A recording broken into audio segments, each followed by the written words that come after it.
नमस्ते मेरे छोटे प्यारे भाई और बहनों, कैसे हैं आप लोग। उम्मीद करता हूं कि आप लोग अच्छे और स्वस्थ होंगे और अपनी पढ़ाई में व्यस्त होंगे। तो आज ये 30 डे चैलेंज का 5 डे है। तो आज के इस क्लास को कर लेते हैं तो 5 दिन आप लोग का ख़त्म हो गया। आज मात्र 25 दिन और ही बचा है। 25 क्लास हम लोग कर लेंगे तो हम लोग का गणित ख़त्म हो जाएगा और अच्छे ढंग से हम लोग ऑब्जेक्टिव सब्जेक्टिव को क्लियर कर लेंगे, क्योंकि सभी सूत्र जब याद हो जाएगा तो सब्जेक्टिव और ऑब्जेक्टिव हम लोग पूरा गर्दा उड़ा देंगे। तो आप लोग सभी आज के इस क्लास में सभी सूत्र को देखने वाले हैं। बिहार बोर्ड क्लास 10th का चैप्टर मैथ का चैप्टर 2 चर वाले रैखिक समीकरण युग्म का। तो इसमें सभी महत्वपूर्ण ऑब्जेक्टिव और सब्जेक्टिव को बनाने के लिए ये सूत्र को लेकर आया हूँ। ये इस सूत्र से सभी ऑब्जेक्टिव सब्जेक्टिव बनेगा। तो चलिए आज की इस क्लास को शुरू करते हैं। उससे पहले आप चैनल पर नए हैं तो चैनल को प्लीज़ सब्सक्राइब कर लीजिएगा और अपने दोस्तों के पास भी वीडियो को शेयर कर दीजिएगा, ये क्लास को शेयर कर दीजिएगा। तो चलिए आज की इस क्लास को शुरू करते हैं। तो देखिए यहाँ पर पहला नंबर ही पूछ देता है।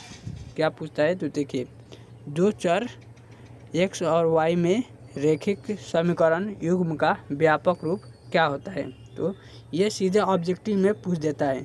तो ये सीधे ऑब्जेक्टिव में पूछ देगा तो ये दे देगा ए में, फिर दूसरा दे देगा बी में कुछ, फिर सी में दे देगा और फिर कुछ डी में दे देगा।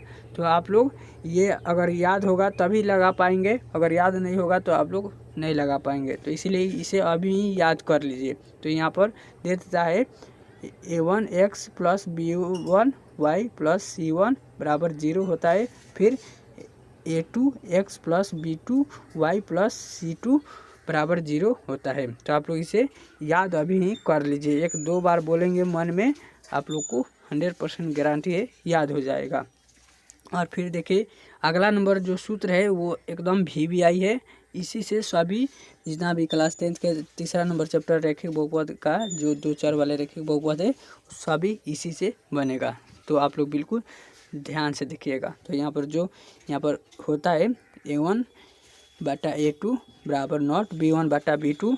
तो इसका आलेख कैसा होता है, जो आलेख उसका ग्राफ कैसा बनेगा तो आप लोग याद रखिएगा। इस प्रकार से प्रतिच्छेदी रेखा होता है, यानी कि प्रतिच्छेदी ग्राफ इसका बनता है। तो अब जब इसका प्रतिच्छेदी होता है तो इसमें कितना हल होगा तो देखिए यहाँ पर एक बिंदु बनेगा, तो यानी कि इसमें एक हल होगा। तो आप लोग याद रखिएगा। तो इसमें कितना हल होगा तो केवल एक हल होगा और प्रतिच्छेदी होगा।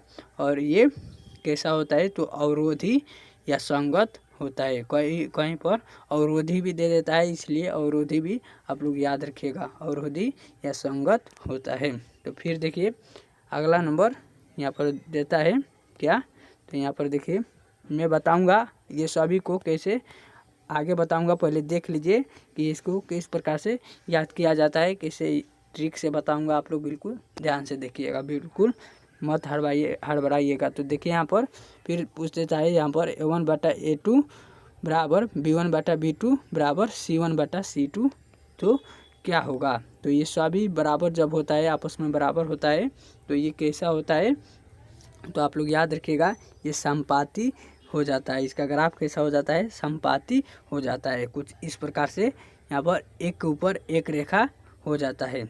एक रेखा के ऊपर इस प्रकार से देखिए मैं बताता हूँ। यहाँ पर जो ये रेखा मान लीजिए यहाँ पर रेखा हो गया, फिर इसी के ऊपर यहाँ पर देख लीजिए मैं बनाकर अभी दिखा देता हूँ। फिर इसी के ऊपर क्या कर देगा, इस प्रकार से दूसरा रेखा को चढ़ा देगा। तो देखिए इस प्रकार से मान लीजिए ये ऊपर चढ़ गया। जब ऊपर चढ़ गया तो क्या होगा तो इसमें बहुत सारा बिंदु इसमें बनेगा, बहुत सारा, क्योंकि रेखा क्या होता है, रेखा जो होता है वो बिंदुओं से तो मिलकर बना होता है। तो इसमें बहुत सारा बिंदु होगा तो ये क्या होगा तो इसमें अपरिमित रूप से अनेक हल इसमें निकलेगा। तो इसमें सभी बिंदु होगा तो इसमें कितना हल निकलेगा तो इसमें तो आप लोग याद रखिएगा इसमें अनेक हल होगा। तो आप लोग इसे याद रखिएगा, इस पर कितना हल होगा तो इसमें अपरिमित रूप से अनेक हल होता है।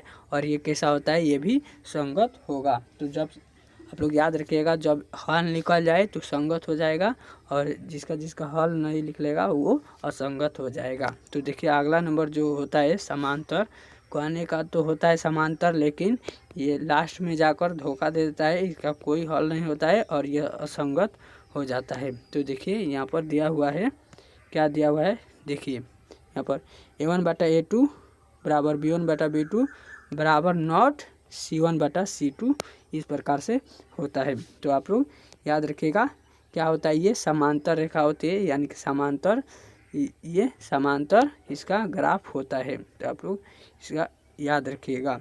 इसमें कितना हल होता है, तो इसमें कोई हल नहीं होता है, क्योंकि ये आपस में कहीं भी प्रतिच्छेद नहीं करता है, ये एकदम समांतर जाता है। तो इसीलिए इसका कितना हल हो जाएगा, कोई हल नहीं होगा और ये कैसा होता है, असंगत विरोधी होता है। तो आप लोग इसे याद रखिएगा, एक बार कॉपी में आप लोग लिख लीजिए। देखिए मैं बताता हूँ कैसे। यहाँ पर देखिए आप लोग बिल्कुल ध्यान से, तो यहाँ पर क्या होता है, तो यहाँ पर A1/A2 बराबर नॉट, यहाँ पर B1/B2 हो तो क्या हो जाएगा, ये क्या हो जाएगा, तो प्रतिच्छेदी हो जाएगा। इसका आलेख कैसा होगा, प्रतिच्छेदी हो जाएगा, यहाँ पर प्रतिच्छेदी हो जाएगा और फिर इसका आलेख, इसका प्रतिच्छेदी हो गया तो इसमें कितना हल होगा, इसमें एक हल होता है और ये कैसा होता है, संगत होता है। आप लोग याद रखिएगा, इसमें ये संगत होता है, इसका एक हल होता है, ये प्रतिच्छेदी होता है। और फिर यहाँ पर A1/A2 जो होता है, A1/A2 बराबर B1/B2 बराबर क्या होता है, B1/B2 बराबर C1/C2 हो तो क्या हो जाएगा, तो ये हो जाएगा संपाती हो जाता है, संपाती हो जाता है। तो आप लोग याद रखिएगा। और इसमें कितना हल होगा, तो अनेक हल होगा, इसमें अनगिनत हल होगा। और ये कैसा हो जाएगा, तो जब इसमें निकल गया, इसका हल निकल गया तो इसमें भी संगत हो जाएगा। और जो लास्ट में जाकर धोखा दे देता है, यानी कि समांतर हो जाता है, A1/A2 बराबर B1/B2 बराबर क्या होता है, तो बराबर नॉट C1/C2 होता है। तो ये समांतर हो जाता है और इसका कोई हल नहीं और ये असंगत हो जाता है। तो आप लोग इसे याद रखिएगा। तो देखिए यहाँ पर अगला नंबर जो सूत्र दिया हुआ है जो इस प्रकार से है, तो यहाँ पर दिया हुआ है, देखिए यहाँ पर क्या दिया हुआ है, तो बीजगणितीय हल करने की विधियाँ। तो इस प्रकार से अगर दिया होता है, जो इसमें ब्रज गुणनखंड निकालने को देता है और इसमें देखिए प्रतिस्थापन विधि होता है, विलोपन विधि होता है और ब्रज गुणनखंड विधि होता है। तो इसमें ये दोनों जो होता है, ये आप लोग याद रखिएगा, प्रतिस्थापन और विलोपन, इसका एक विधि होता है, जो इसका सूत्र नहीं, कोई सूत्र नहीं होता है, उसको विधि द्वारा हल किया जाता है, जो सब्जेक्टिव में बताएंगे उसको किस प्रकार से हल किया जाता है। तो आप लोग ये अभी ब्रज गुणनखंड विधि को आप लोग, यानी कि ब्रज गुणनखंड के जो सूत्र है उसे याद रखिएगा, जो इस प्रकार से होता है। तो आप लोग इसे यहाँ पर देख लीजिए, दिया हुआ है यहाँ पर क्या होता है, तो आप लोग याद रखिएगा x बराबर, ये बहुत ही हार्ड होता है, लेकिन जो एक बार याद कर लेते हैं उसके दिमाग में फिट हो जाता है। तो आप लोग यहाँ पर याद रखिएगा क्या होता है, तो यहाँ पर x बराबर B1C2 minus B2 C1/A1 B2 minus होता है A2 B1 होता है, इस प्रकार से होता है। तो आप लोग इसे 2 बार 3 बार रिवाइज करेंगे तो आपको ये सभी सूत्र याद हो जाएगा। तो आप लोग इसे याद कर लीजिएगा।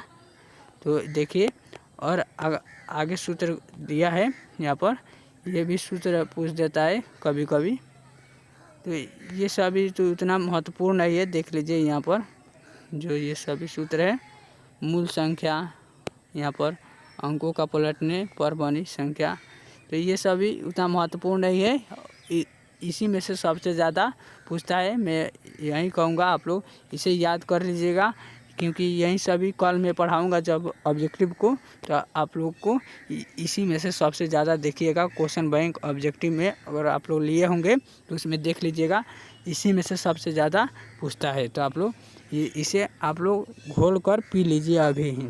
तो यही सभी सूत्र था।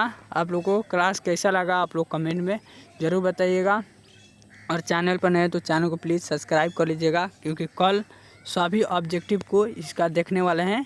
तो आप लोग अभी क्लास को सब्सक्राइब कर लीजिएगा। मिलते हैं अगले दिन अगले क्लास में, तब तक के लिए बाय, जय हिंद, वंदे मातरम।